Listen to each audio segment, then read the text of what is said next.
How's it going, ParaTruthers?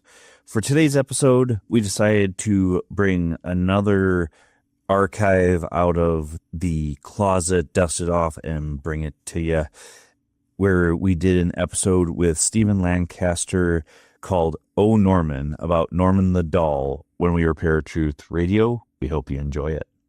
Stephen, welcome to ParaTruth Radio. How you doing tonight?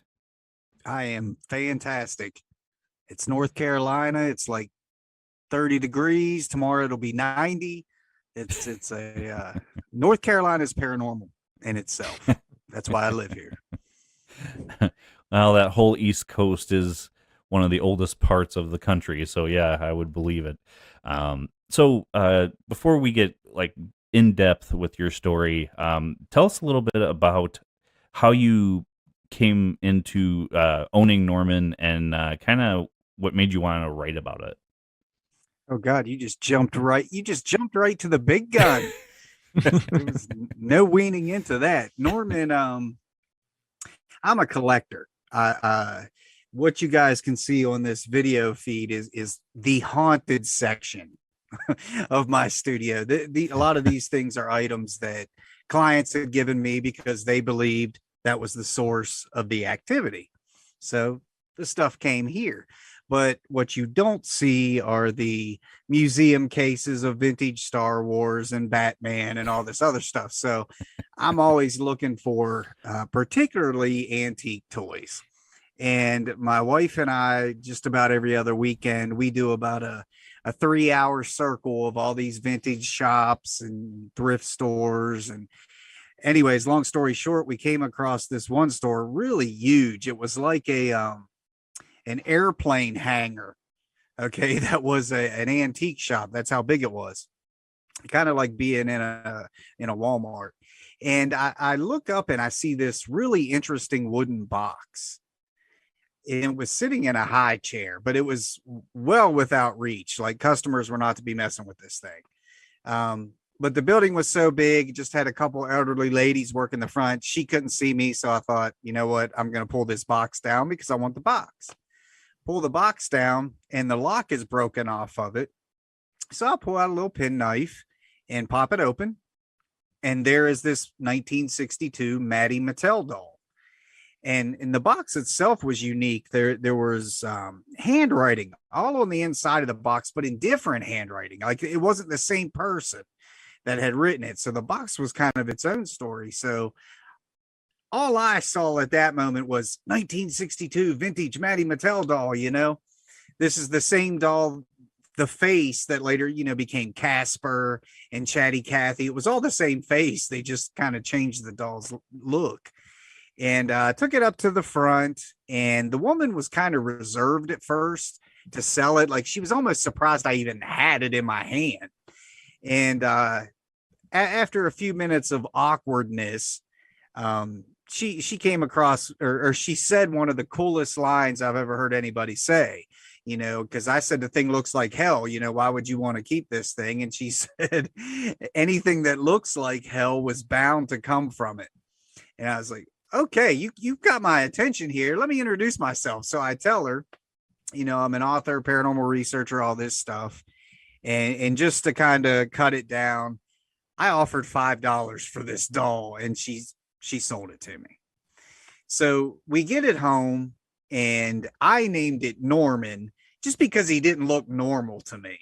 And that kind of later had a double meaning, because once I learned that he was haunted, that there was an attachment to him, he was nor man nor toy. He was Norman. So it kind of just worked out name wise, but he's really a Maddie Mattel doll. And things would periodically happen in the house anyway, just because we're very active investigators.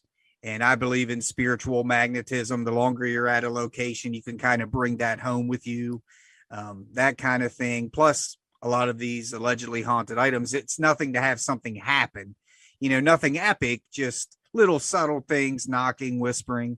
Well, these things started to escalate, and it just more and more started to point towards this doll.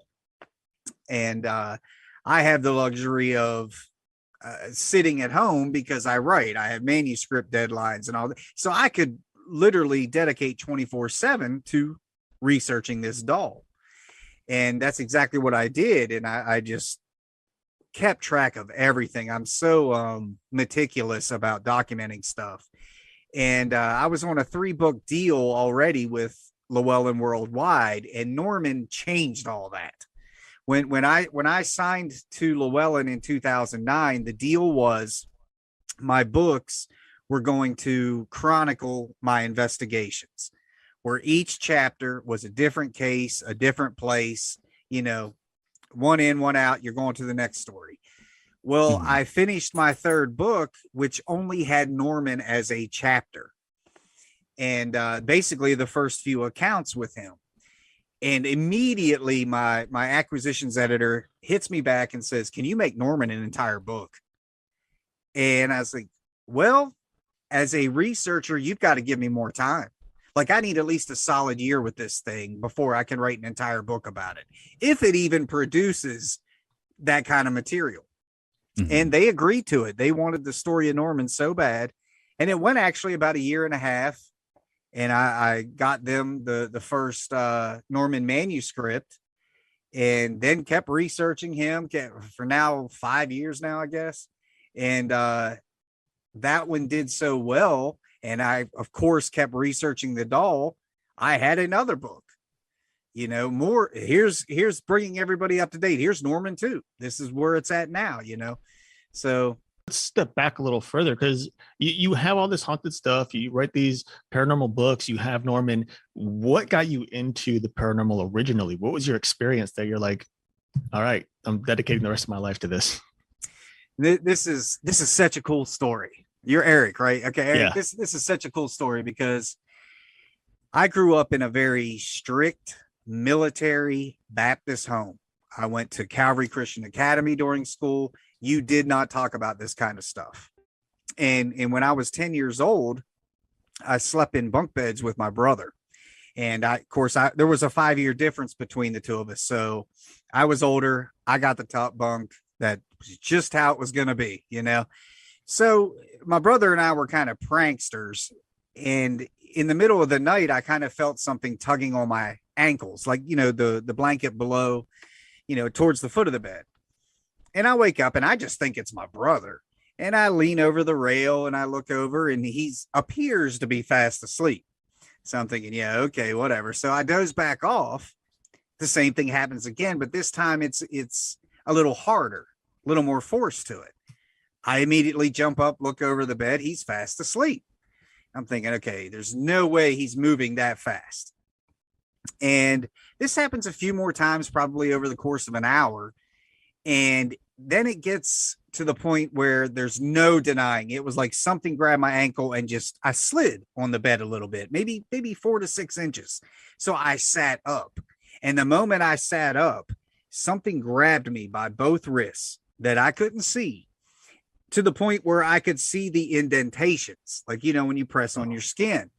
And I was powerless, completely powerless. I was trying to scream. I was trying to pull back. I couldn't do anything, completely drained. So this went on for what felt like forever, but finally it let go. And I was pulling so hard that I flew back and my head hit that hard. It broke it. Oh. And at that moment, that's when I was able to scream. And I'm, of course, at 10 years old, yelling for my mom and dad. They come running into the room. They dismiss it as a nightmare. That's what it was. It was a nightmare. Well, from that point forward, for the next 10 years, let's say, yeah, it was 10 years. All I did was read. I could find on parapsychology, cryptozoology, ufology, whatever. But I had to sneak this stuff into the house because this material was taboo. Okay, not only in my household, but just where I grew up. Back then, people didn't talk about the paranormal like are today. Right. Today, everybody wants to tell their story. But back then, you just didn't talk about that stuff. So I researched it until about 97. And basically, I think I was 19. And I remember my neighbor coming to me. He's like, hey, dude, you're into all this paranormal stuff. Look, he's like, I've got something going on, but don't tell anybody. Can you come check it out? Don't tell anybody. Again, even in 97, people didn't want it out there that a Ghostbuster, as we tend to get called, is doing this stuff. So I started taking cases for people around my hometown. And then eventually I moved to New York for a little bit, took cases there. Then I moved south to the Myrtle area. I ran that circuit for probably 10 years, taking cases, eventually forming a team, eventually doing my first book in 2009. But the interesting point to that story is after I released my first book, my family came down to Myrtle Beach for Thanksgiving. And we're all sitting around the table, and mom and dad, they're talking about how proud they are, which is a total 180. It's like, wait a minute, you're proud of me. My mother, it's giving me chills every time. She said, Stephen, what happened to you at 10 years old? The same exact thing happened to me. Oh. And it took 20 years for her to tell me that. And that just added a little more validity to it. I went into the field to find out why that happened to me and what was it. I wanted to know everything. And then 20 years later to find out from my own mother that the same thing happened to her. And then my dad started opening up. Oh, honey, you remember how haunted your aunt whoever's house was? I'm like, where was all this? Where was all, this, we weren't supposed to be talking about this stuff. Like, God forbid, bring in a Marilyn Manson album. It was that kind of upbringing. But now it's like every time I talk to him, what's going on? He been in any cool places now? What else have you seen? It's just amazing. But I guess when you think back to it, what would you tell a 10-year-old? Right. Well, that probably was a demon, but you just go back to sleep. So I can't hold it against them. Yeah, I mean that's the same thing with my parents. I didn't have quite the same upbringing, but my sisters and I always experienced haunted stuff in our house, and right now actually. And my parents, my mom especially, who grew up in this house, said there's nothing here. It's all your mind, whatever. And then probably when I was about 16, 17 years old, my mom and my uncle, they were drinking, and we started talking about ghosts. And all of a sudden, both of them start talking about, oh, remember how haunted this house was when we were younger? And we're like, what? You said it's not. And they're like, oh, we're lying. It's really haunted. So, it was just crazy. Like, it's weird, and I'm sure it's a way for family members to protect the children because, as a 10-year-old, it's scary enough that you're dealing with whatever you're dealing with, but then to feed it, that would just be right. dangerous. Oh, absolutely. So sorry, Justin, I'm going to cut in with one more question real quick. Hey, y'all don't mind if I smoke in here, do you? No. So regarding, because now you said that you had the experience as well, the same experience. Did you trace or try to trace back experiences, see how far it went back in your own family? Because there's this idea of obviously like spirits that run the bloodline and stay with that family for generations. To an extent, my brother still to this day is not a believer. Okay. And he has witnessed things. There are things I wrote about in my first book that he was a part of, and he will still deny it to this day. Like I say, I come from a very religious upbringing. I have 4 uncles that are Baptist preachers. So they're not giving up anything. They in their mind, they're very, I'll just tell you, my one uncle, he thinks what I do is devil worshiping. Literally thinks that I'm like, that's what you really think I do? There's like memes that you see, like what my friends think I do, Yeah, what my uncle who's a Baptist preacher thinks I do, what I really do. I'm like, I'm a Satan worshiper, really? But that's just their frame of mind. So some of my family you can talk about that stuff with, some of that you can't. But no, there's not really anything that I have found as far as, some kind of, I don't know what you want to call it, right? Magical tie to the supernatural. I don't know. Right. Well, I mean, I honestly feel Erik and my family have paranormal ties that go back a long ways, but like Erik said, it was never talked about. I don't think Grandpa and Grandma Cancelleri ever talked about anything. And Grandpa came from the old country. He came from Sicily to here. And it's just one of those things in the old country, you don't talk about, you just ward against it. Where here, you don't talk about it, and you just, there's no such thing as the paranormal, at least back in the day. But moving back into the Norman and Norman 2, so you've had quite an experience with Norman, and in Norman 2, you talk about how this doll actually set fire to itself and your barn, I believe. Is that correct? Mm-hmm. Mm-hmm.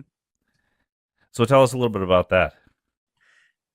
That oh geez, it's weird to relive this kind of thing, but I'm sure. I still to this day don't want to believe half of it. And if somebody else were telling me this stuff, I'd be like, yeah, whatever, man. You know, there's just no way. But fire seems to really be the trigger. And if you take into account his backstory, he was found with a little girl. She lost her mother. She lost her household pet. She lost a dog. The house was essentially burnt to the ground, and she was found outside by authorities at 6 or 7 years old. I got to watch what I say because some of this I had to change, but holding this doll, Maddie Mattel.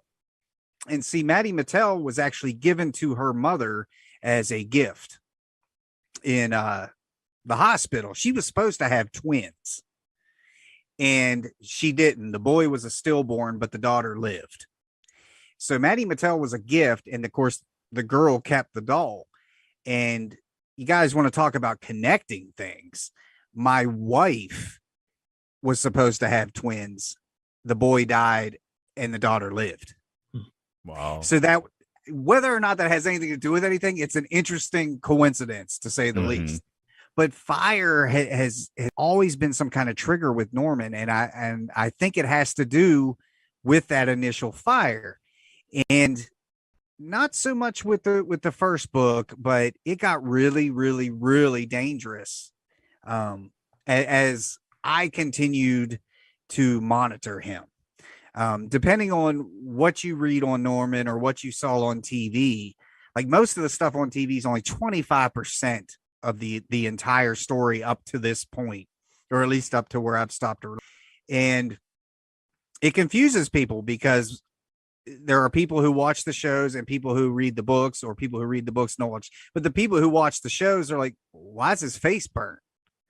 You know, well, you got to read, we haven't, I guess TV hasn't got to that part, but Right.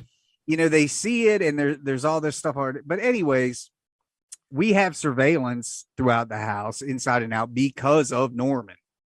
Because that was the best way to document the things that he was doing.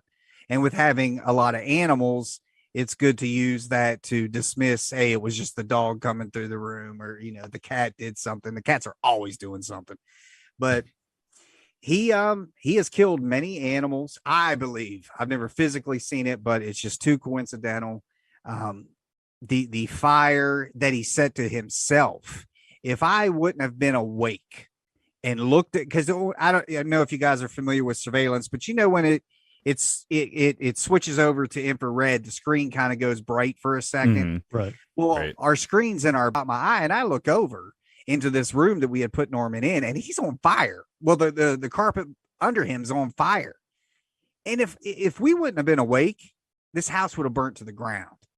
So of course I run in there. I actually use him to beat the fire out.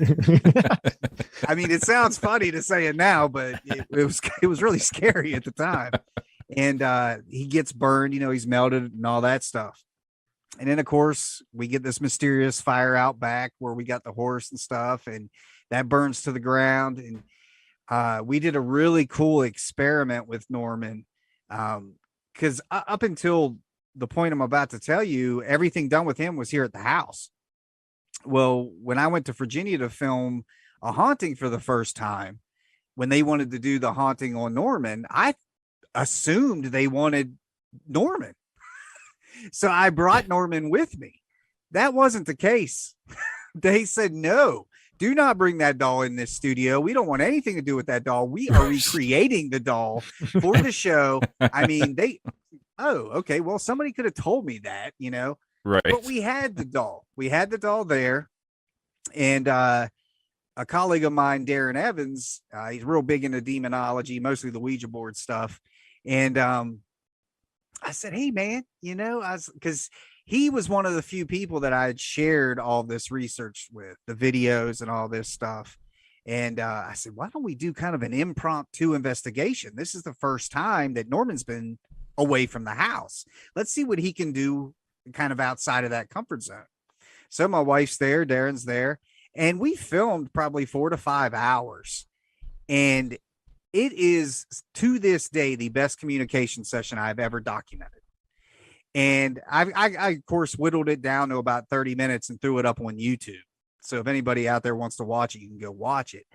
But it's one thing to get a response here or there and kind of make it go with what you were saying, find some reason that connects.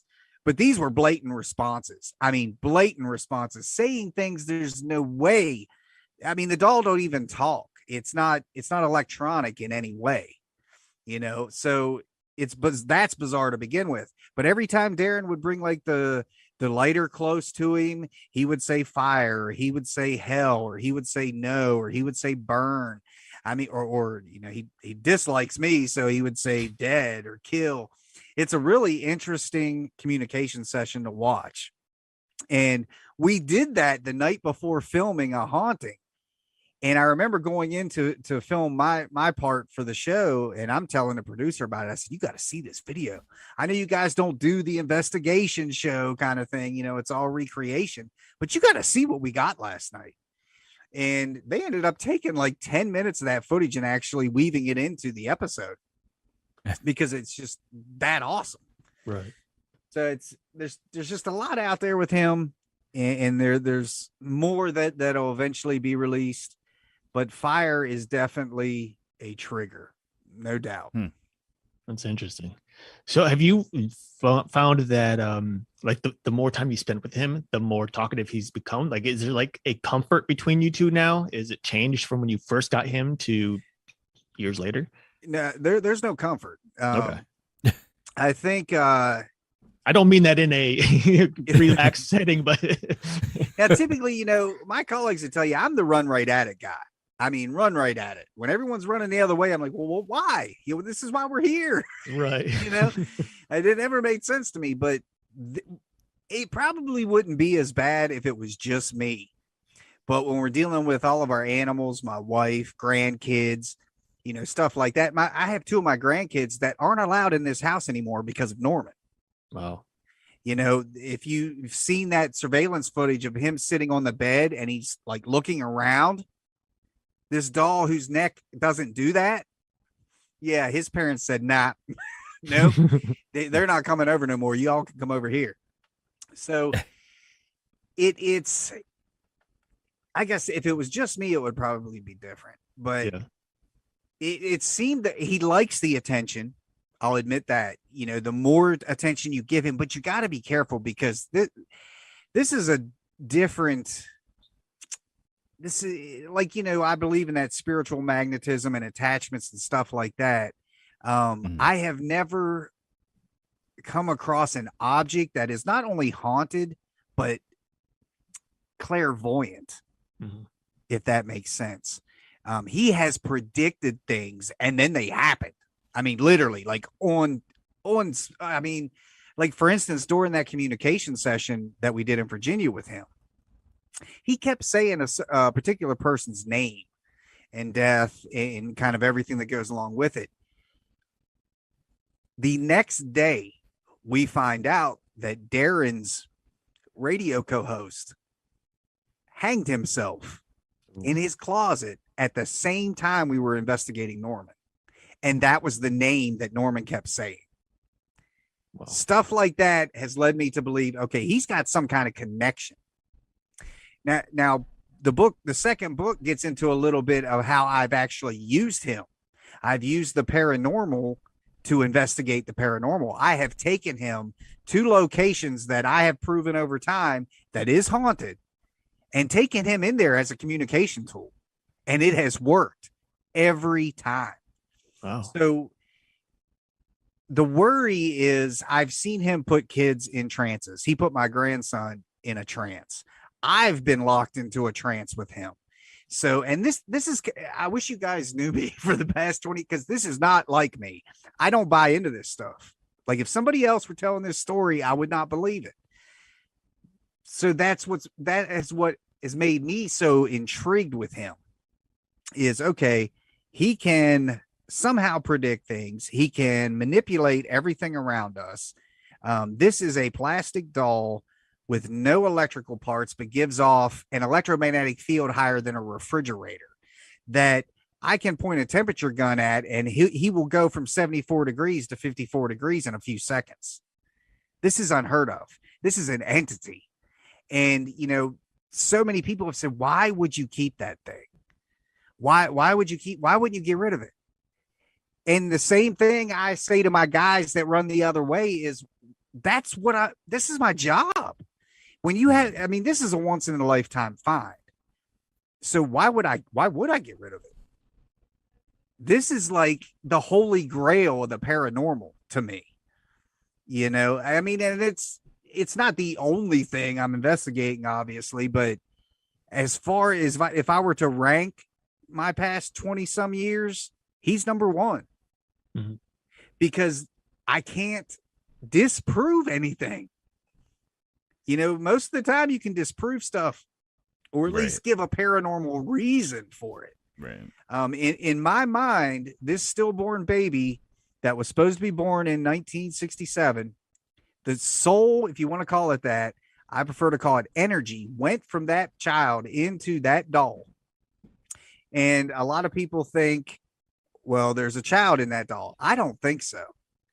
I think there's probably at this point almost a 60-year-old man in that doll. And, you know, you have to kind of suspend belief or disbelief there for a minute, because it's like, how do we learn as human beings? Through observation, period. You learn how to do anything by observation.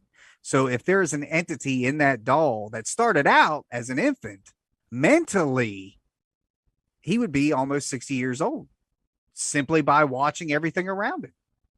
To me, that makes perfect sense, especially when we've seen and captured an older man coming through our house, hearing a male's voice, not a child giggling, nothing like that.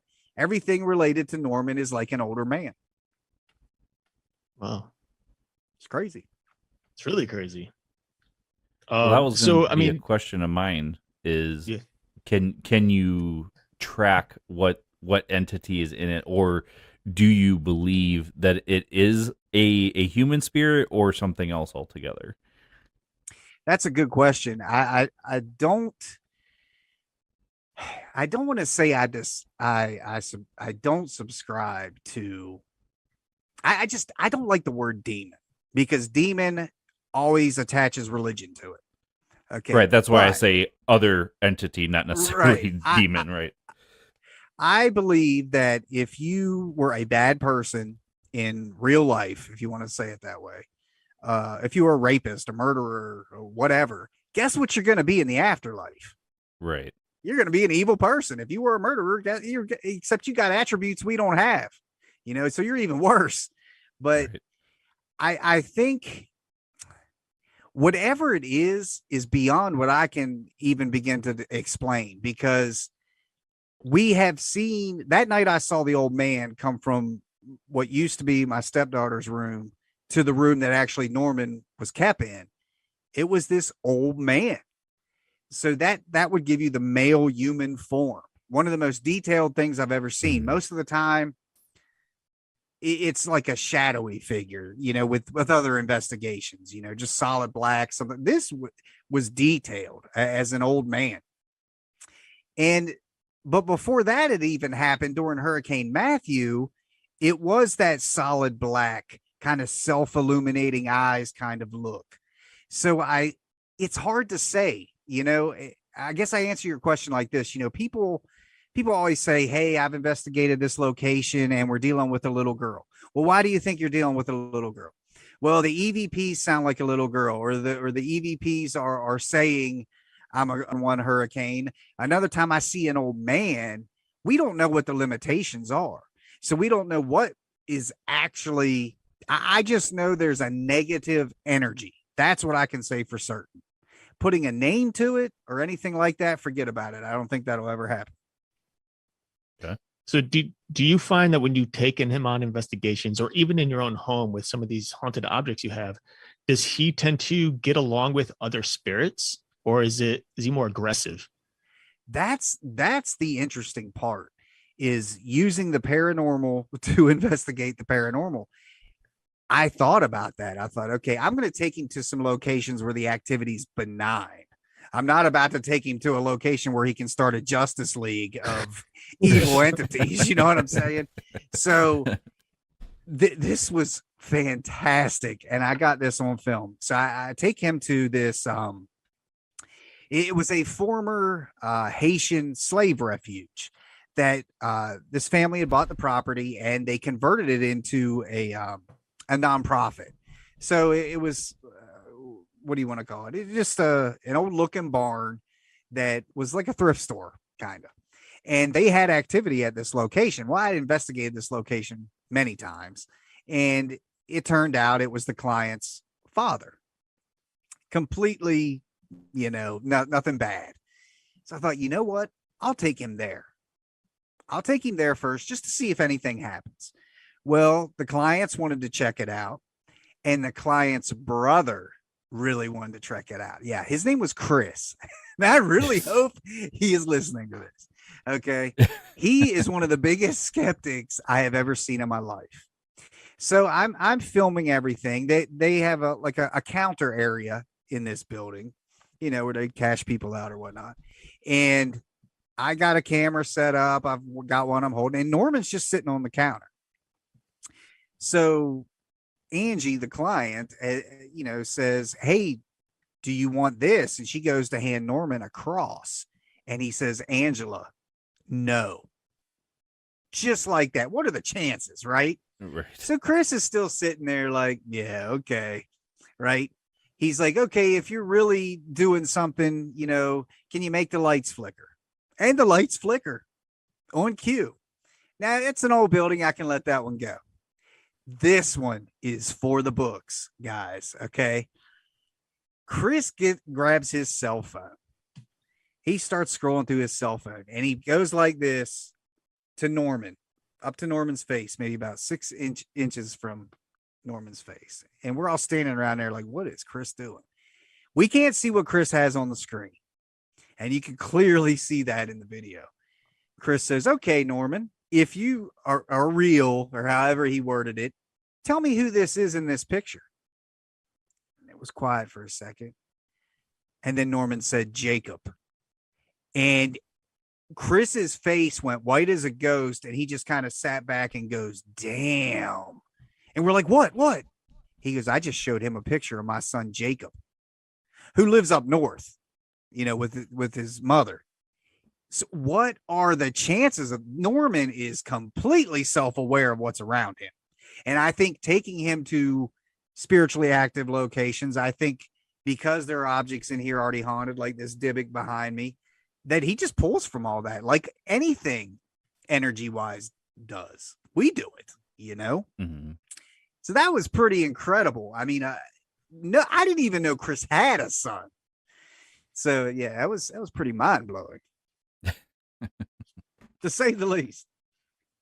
So, something that I find super interesting about this is, I don't know if you know who Chris Moon is.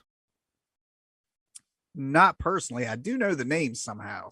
Okay. It sounds He inherited one of the original Frank's boxes from Frank himself, and had started communicating with what he called his, I believe he calls them his tech team or whatever on the other side.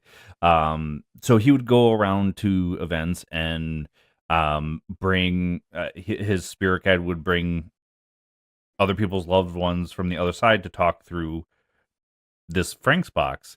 A former friend of mine confirmed, yeah, that was my uncle's voice on there.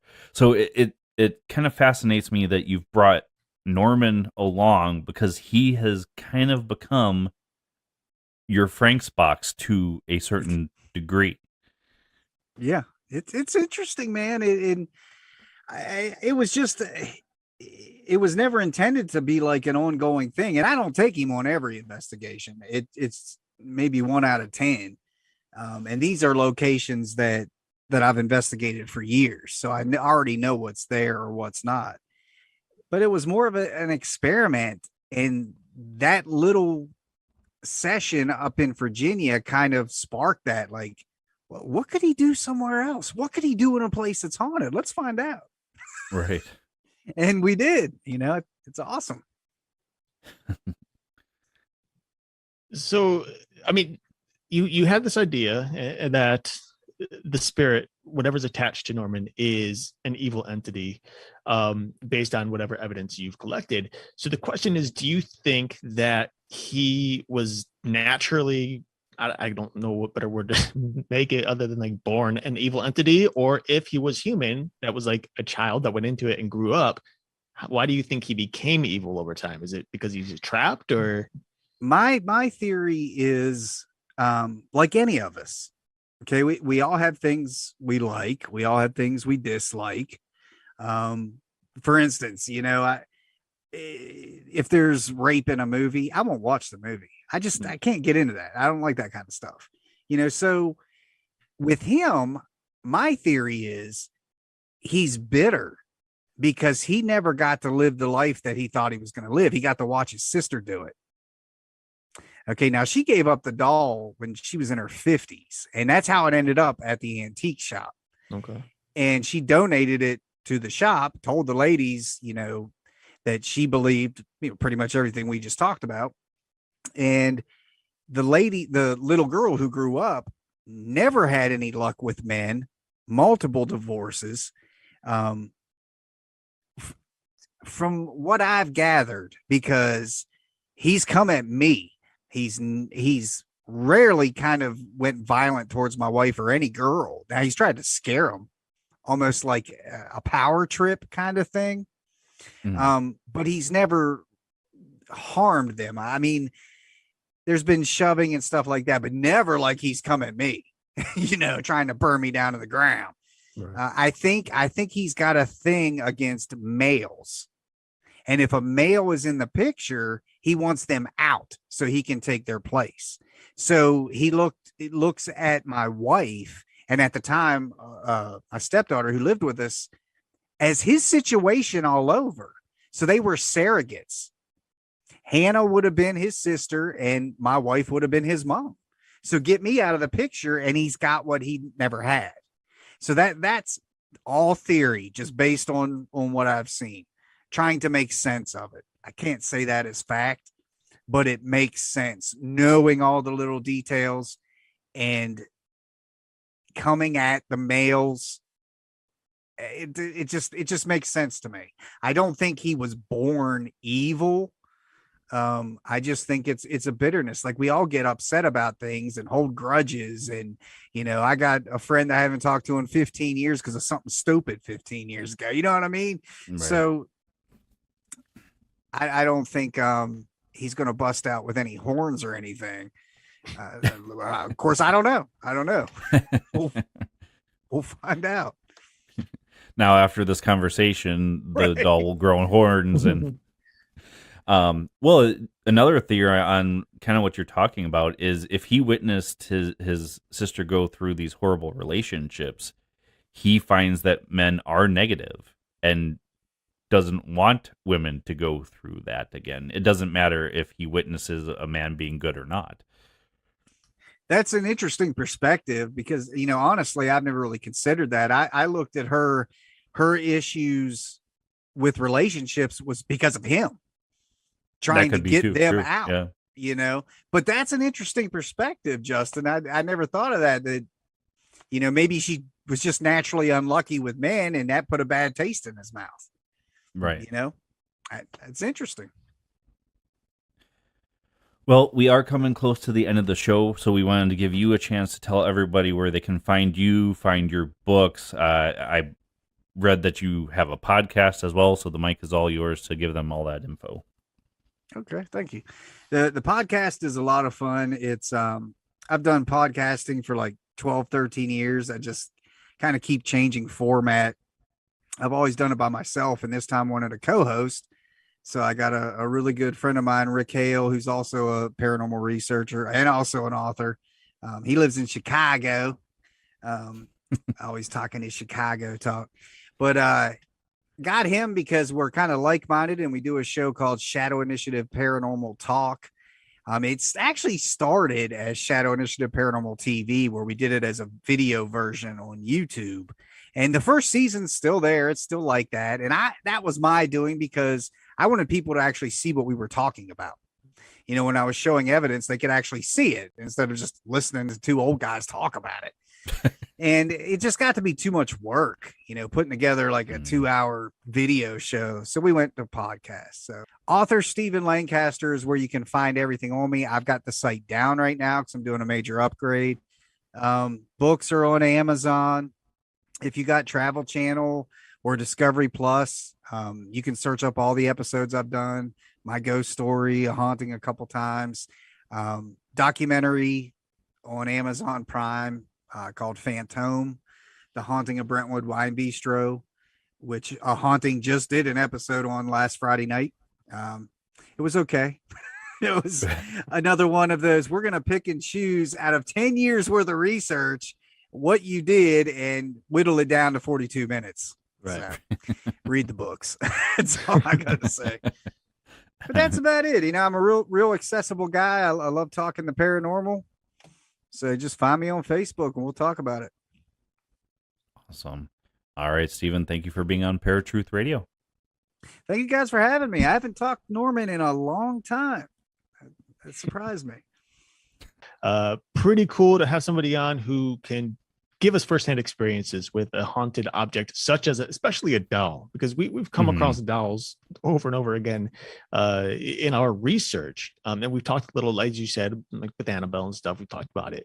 But being able to get in depth as to what he's experiencing and how this particular entity or doll or whatever you want to call it has manifested itself over the years and possibly even changed itself in terms of emotion and power, I guess. It's pretty cool. It gets me thinking of various haunted objects that I would love to collect, but at the same time don't want to, you know, add to the power that's already in this house. It's kind of goofy. You don't want a collection like Steven has? Is that what you're telling me? I mean, no, the thing is I do, but I already know what lives in this house and I don't want to have to empower it more by giving it more energy. So. Or have this, like Steven was talking about, a evil Justice League in your house. An evil Justice League, the anti-Justice League. Or like maybe some type of conflict between the multiple entities where it causes so much turmoil in the house that you're just like, just burn this thing to the ground. I'm going. I'm leaving this place. Whatever. Mom, Dad, sorry to fire in the house. The entities just got to me. There's a fire upstairs and a flood in the basement. I'm done. But Stephen, like, I truly enjoyed talking to him just because he's been in the business longer than we have as far as paranormal investigation, but podcasting for as long as we have. And he kind of has a collection with these things, and kind of like, I'm sure the person he was talking about, it's just interesting because you would think you wouldn't want these things around. Like, most people wouldn't want haunted things in their home. So he takes it upon himself to get rid of them for them. Yeah, you know, and I think, and that's probably something we should have asked about. I didn't even think about it, but now that you brought it up, I feel like when it comes to haunted objects or hauntings, even depending on the person, there's like a spiritual awareness that when that particular entity is gone, no matter how scary it was or whatever, there's kind of a longing for it. Like I can't tell you how often, and it's weird, but like the whole demonic thing that I went through years ago, there are times where I wish it was still happening. Like that's weird. That's really weird. But there's like this longing where it's like, man, I remember the things that I saw back then. I remember the nightmares that I had. There's like a feeling behind it that I almost enjoyed. And it's probably the reason why some of these people continue to collect haunted objects and store up these spiritually charged artifacts, because there is that kind of energy that they feel attached to, and vice versa. And that's the only thing I could really think of. I mean, other than of course just doing the research, but yeah, it's weird. Do you think that's what it is for yourself? You wish it was happening still because you would like to document it more, because you were not necessarily documenting the activity per se, but you would always write down your dreams and stuff like that. Right. I did, which I wish I didn't lose that. Like, right. It was that last 2009. Doggone it. Yeah, I think in part it's probably wanting to do the documentation, the research on it, which I didn't do back then. We weren't doing this really. We weren't doing any podcasting or anything yet. It was all very new. But like nowadays, yeah, I mean, that's something I would love to do.